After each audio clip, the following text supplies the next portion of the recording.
Magiat gave it out for Haggah. He gave it out in Tafshin Nun, Yutas Kislev, the contrast of Yutas Kislev Tafshin Nun. So the Rebbe over here is talking on a mimer of based on a mimer that his father-in-law said by the Rebbe's own Sheva Brachas. In other words, the Rebbe's Sheva Brachas was in Tafresh Peites. It was Yutas Kislev because the Rebbe got married Yudal Kislev. So it was a Yutas Kislev mimer said during Sheva Brachas. Tafresh Peites to Tafshin Lametes is 50 years apart. Okay, let's start learning the mimer. Rabbi Oshia said, "Ma'idachsiv," what it says in the pasuk, "Tzidkas Pirzoina Yisrael," the tzedakah of his Pirazoin in Yisrael is the Chazal Darshan, and we're going to speak about this flipping around of the letters. Don't read it Pirzoinoi, but read it Pizroinoi, from the word scattering. The tzedakah of Hashem, scattering of the Yidden. Tzedakah, also HaKadosh Baruch Hu Yisrael, Schiphizron Leben HaOmos, Hashem did a tzedakah, he did a chesed, he did a kindness, that he scattered the Yidden amongst the nations. Now, the simple pshat that the Gemara gives, the Mefarshim speak about it, because when Yidden are scattered amongst the nations, it's impossible to be done what happened during the times of Achashverosh, where they wanted to get rid of the whole Klal Yisrael at once, because that way there's a place where the Yidden can escape, another Yidden can help them, etc., etc. That's the simple shot in Tzedakah, Asa HaKadosh Baruch Hu Schiphizron Leben HaOmos. And now the Rebbe is going to bring down a deeper shot of the Frierdiker Rebbe's, and then the Rebbe is going to take it exponentially greater. Second line, the Maimer Mavai,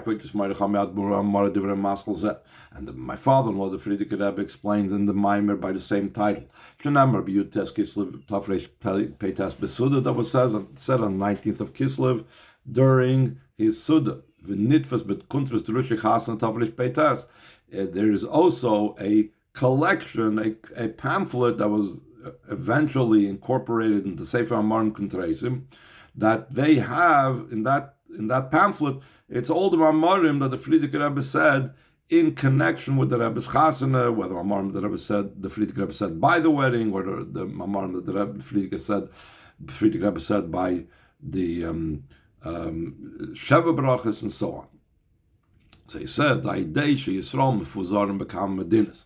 So the Frierdiker Rebbe says over in that Maimer, through Yidden being spread out in many countries, even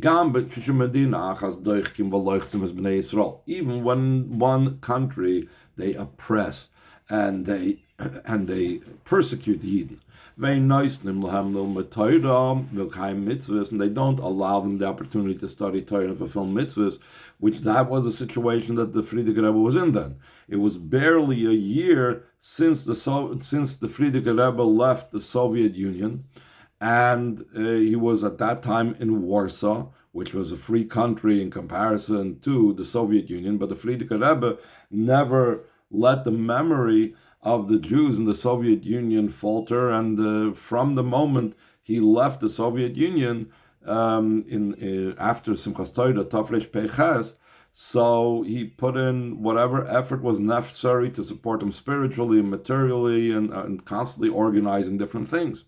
So here, Frierdiker Rebbe is talking about when there are Yidden in one part of the world, meaning the Soviet Union, for example, that are not allowed to do Torah mitzvahs. And to such a degree, become a mitzvahs, then in many mitzvahs, they are totally considered totally forced. They are totally coerced to do the mitzvahs. Now, the Rebbe says in a footnote, even if a person can do a mitzvah via self-sacrifice, but if he doesn't choose to go that route, or he's not obligated by certain mitzvahs to go that route, so then he's called an einus. And then the Rebbe takes it a step further. I mean, in the sentence it reads together, but it's a further step. When there are Yidden in a certain situation where even if they wanted to have self-sacrifice for the fulfillment of mitzvahs, they are unable to do so. And the Rebbe brings down the footnote because there is actually not here. A little bit further we'll talk about it. So he gives an example in the brackets. What's a mitzvah that they're unable to do? For example, if there is a decree of the government not to allow to import into the country the dalad minim for sukkahs, the 4 species, the lulav, the esrog, and so on. There's no local places that have esrogim in Russia, for example. Mitzvah. Even if a person were to have self-sacrifice, it's just not there. It's not available. So the Friedrich Rebbe says, mitzvahs through Yidden that are found in other countries are involved in Torah mitzvahs. They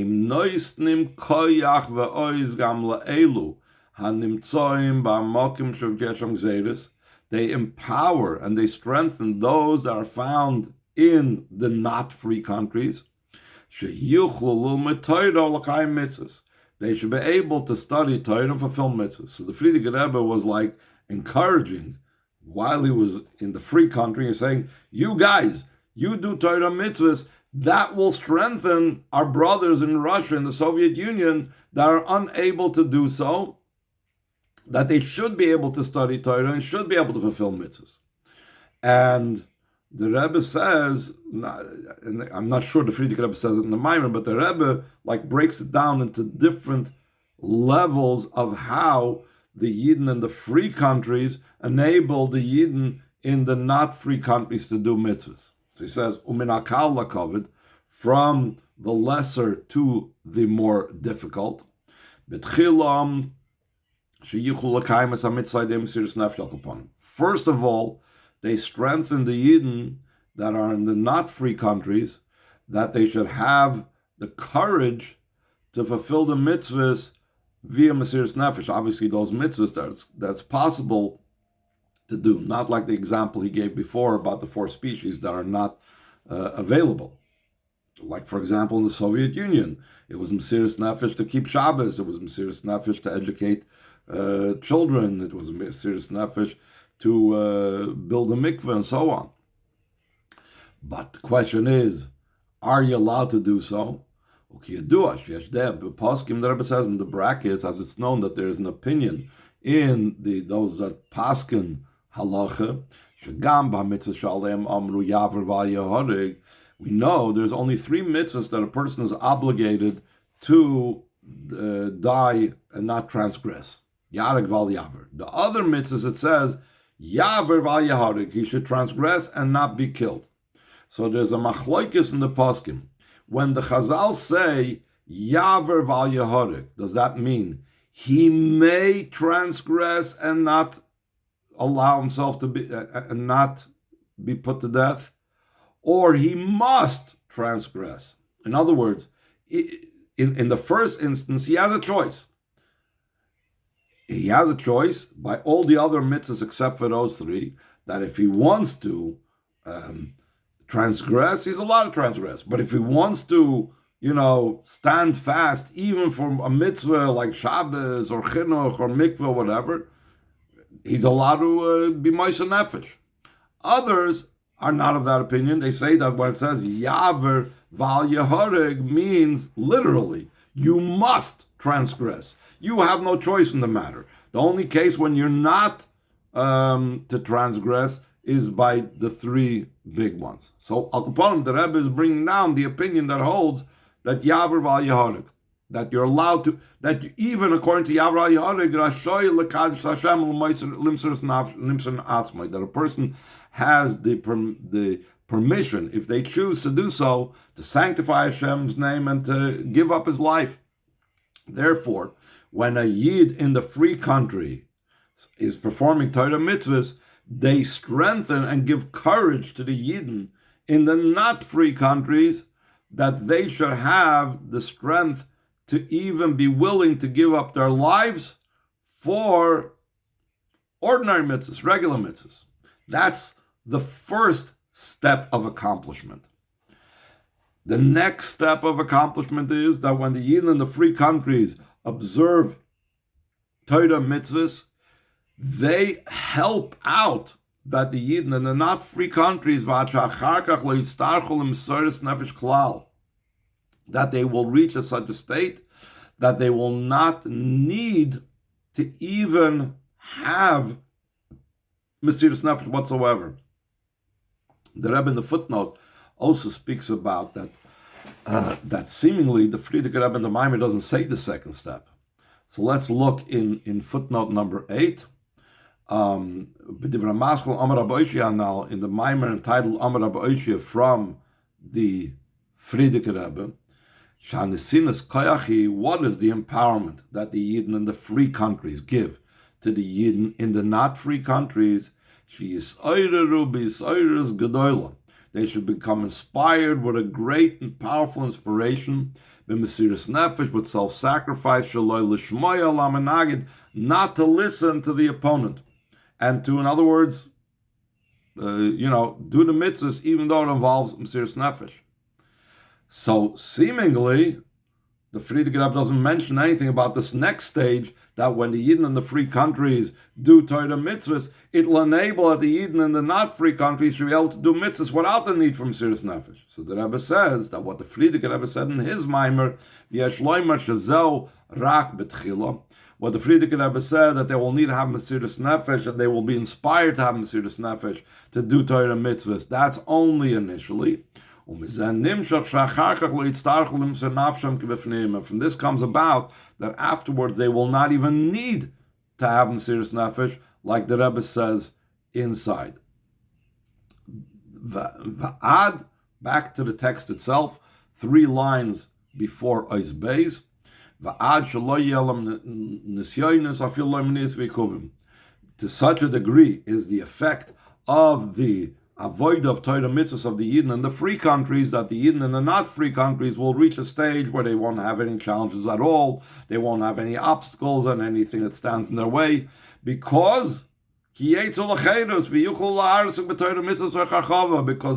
in the free countries mitzvahs will enable the Yidden that are in the imprisoned countries will be able to leave. They'll go out into freedom, and they'll be able to do Torah mitzvahs without any of this. Chazal say, whoever fulfills the Torah out of poverty will eventually merit to fulfill it out of riches. Now, poverty and riches don't have to be limited to monetary poverty and monetary riches, but rather the poverty could mean a state of oini, could also mean affliction, and they began in a state of affliction in being in the Soviet Union, and then with Hashem's help, because they were so strong in fulfilling Torah mitzvahs, even in a state of affliction, even in a state of oini, they are going to be in a comfortable state. They're going to be zoiche to leave the Soviet Union to fulfill the mitzvahs out of comfort. And this is also what the Yidden in the free countries, through their doing Torah mitzvahs, affect the Yidden in the in the not free countries. Derech Agav, just to point out that when I said that there's mitzvahs, except for the 3, where there's a machlokes of a person allowed to give up his life, is not allowed to give up his life, it doesn't necessarily apply to all the things that Chassidim and other Yidden gave up their lives for in Russia, like we said, chinuch and mikveh and so on, because the Chazal also say, when is there the idea of only 3 mitzvahs that a person is Yaharek Val Yaver, that's only by a normal time. A person, a guy, for whatever reason, wants a Yid to bow down to Avodah Zarah, whatever, or wants him to kill, or wants him to engage in not kosher relationships. But if it's a time, Shas Hashmad, a time when they're trying to tear us away from Yiddishkeit, so then even if it's something that's not even a mitzvah per se, it's just about what color shoelace, that the Goyim wear a certain color shoelace and Yidden wear a different color shoelace, and they're forcing the Yid to wear the color shoelace of a guy, a Yid has an obligation to give up his life for it as well. So many situations in the Soviet Union would fall under that latter category. What was the purpose of prohibiting a teacher from teaching Jewish children Yiddishkeit, or a parent from teaching their Jewish children Yiddishkeit, or to have a mikveh, all these things? They wanted to rip them away from Yiddishkeit. There could be other situations over there, let's say, where a person would not appear at work on Shabbos, where over there it might not be necessarily to attack Yiddishkeit. Okay, be that as may, it's a whole different discussion. I just want to bring that out over there. That's not just, that clear cut that it's always the three versus the others, even concerning the Soviet Union. It's a whole different situation. Now the Rebbe, like he always does, brings it more into our world. An example of this is in Ata Tetzaveh. In the famous Ata Tetzaveh Maimer that everybody usually learns for Gimel Tammuz and so on, the Mugga Maimer, the Rebbe, takes the whole Maimer that the Frierdiker Rebbe talks about, that the Kosis Lemoyer being broken from all the persecutions, that the Frierdiker Rebbe was talking about the situation in his time, where it was physical persecutions, and that's why we are being oppressed, and that brings out the depth of our being, and so on and so forth. Comes the Rebbe and talks to our generation, where we are not dealing with physical afflictions, and therefore he says, what the real Kosis Lemoyer is? Well, we're just broken of Golus. Even though the Golus is very comfortable, we're broken from the fact that we're in Golus. In a similar vein, the Rebbe over here does the same thing, even though this was said in Tafshin Lametes, and the Maimer but came out in Tafshin Nun. It was 1990. Then it was already, this whole thing in the Soviet Union was already fallen apart, and Yiddishkeit was not a big challenge. So the Rebbe now takes this concept of the Frierdiker Rebbe, how Yidden in one place help other Yidden in a different place in their spiritual battles, even in a situation when the battles that they are facing is not external battles, like in the Soviet Union where they're persecuting Yidden for Yiddishkeit, but internal battles of Yetzer Hara, that one Yid, with his doing Torah mitzvahs, can help another Yid that has battles and challenges with his Yetzer Hara. Let's see how the Rebbe explains it. Ois Beis, bottom of the first page. Since the Torah is everlasting and applicable in every time and every place, like the Frierdiker Rebbe says in that Maimer, move on, so it's understood. That this tzedakah that the Eibishter did to the Yidden, that he scattered them amongst all the nations, it's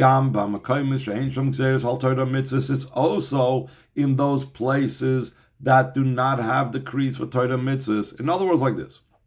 When you learn this phrase of the Chazal, Tzedakah asa HaKadosh Baruch Hu Shpiizon L'bein ha'umas. Hashem did a tzedakah, they scattered them, Yidden amongst the nations. Who is the one that Hashem did the tzedakah with? The Yidden that are in the persecuted countries are receiving Hashem's tzedakah by making sure, since Hashem made sure that there's other Yidden in free countries that are helping them out. So that the recipients of the tzedakah are only in that location, in the persecuted areas. But the Yidden in the free countries do not have tzedakah, are not receiving Hashem's tzedakah in this case. So the Rebbe says, since we must say that the Torah is true and applicable in every place, so therefore it must be that it's a tzedakah as well, even for people that live in countries where there's no persecutions and no decrees against fulfillment of Torah mitzvahs. How is that so? What tzedakah, what benefit is there for Yidden that live in free countries? This will be understood according to what the Frierdiker Rebbe writes in the collection of the Mamorim that were said by in connection with the Frierdiker Rebbe's wedding in 1928 in a different Maimer entitled Kol Hanena.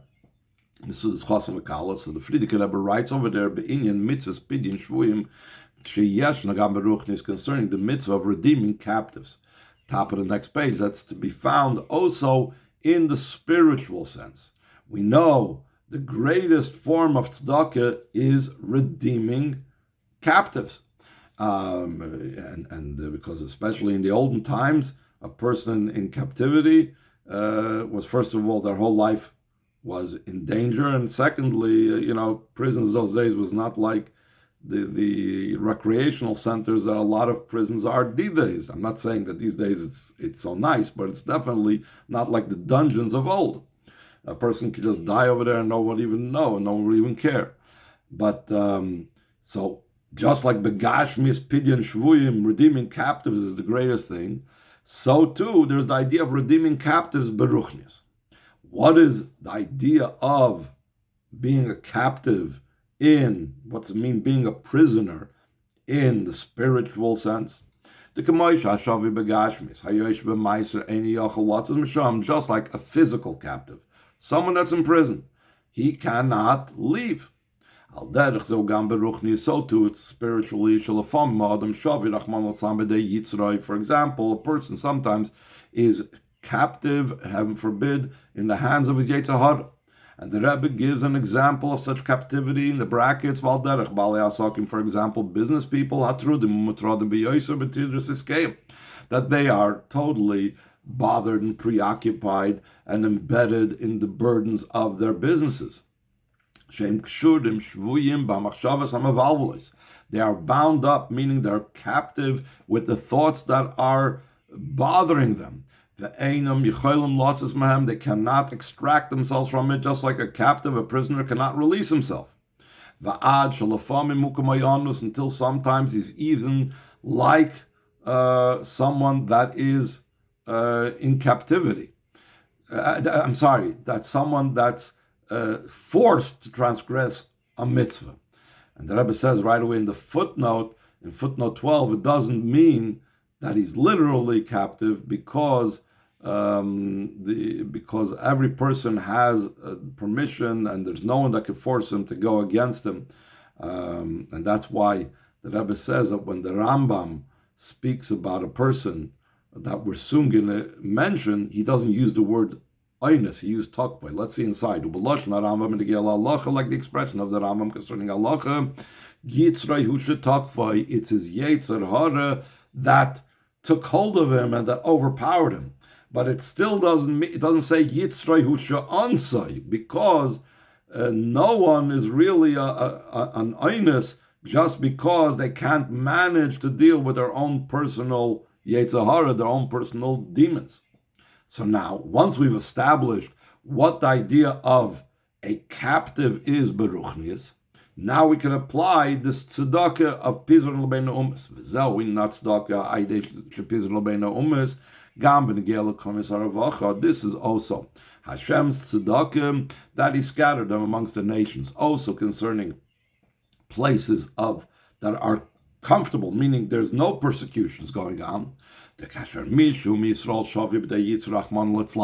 When someone, heaven forbid, is captive in his hands of his Yetzer Hara, concerning a specific matter, he doesn't mean that entirely he's captive. He struggles with one particular thing.